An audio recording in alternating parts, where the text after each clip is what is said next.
For your question about work energy theorem, the question says that a 15 kilogram cart is moving with a velocity of 7 meters per second down a level hallway. A constant force of -10 acts on the cart and its velocity becomes 3.2. So let's write down our given information. So the mass of the car, it tells us, is 15 kilograms. It is moving with an initial velocity of 7.5 meters per second. A constant force of -10 newtons acts on the car, and its velocity becomes, so that has to be our final velocity, of 3.2 meters per second.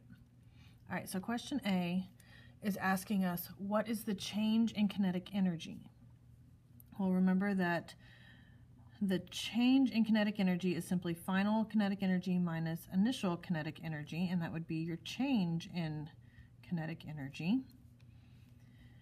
So to find the final kinetic energy, you take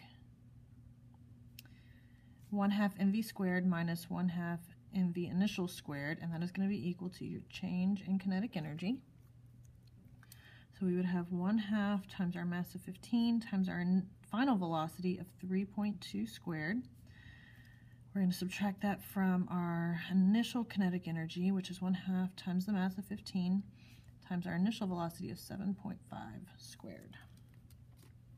All right, so here's where our calculator comes in. We have 0.5 times 15 times 3.2 squared, don't forget to square, and you get 76.8. Our initial kinetic energy was 421.875, and that's going to be equal to our change in kinetic energy. So now I subtract 76.8 minus 421, and I get an answer of -345.075. That is our change in kinetic energy.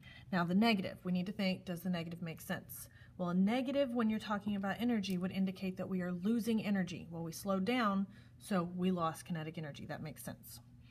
All right, part B. How much work is done on the object? Well, we know that work is the change in kinetic energy, and we know our kinetic energy is -345, so the change in the work done is -345.075 joules. Oh, I forgot my unit before, both joules. So part C, how far did the cart move while the force acted on it? So we have how far, so that's going to be a distance. So we're going to look for distance. All right, well, we could go back to our kinematics. We know final velocity, initial velocity, but we don't know anything about acceleration or time, so that's not going to help us. But what we do know is that work is equal to force times distance. We know the work done, we just calculated that. The problem gave us the force, so that makes it easy on us. So we have 345.075 equals -10 d. We're looking for the distance, so we divide by -10 on both sides, which becomes -34.5075 is equal to the distance. Oh, and that's in meters, and it's not negative because a negative times divided by negative is a positive.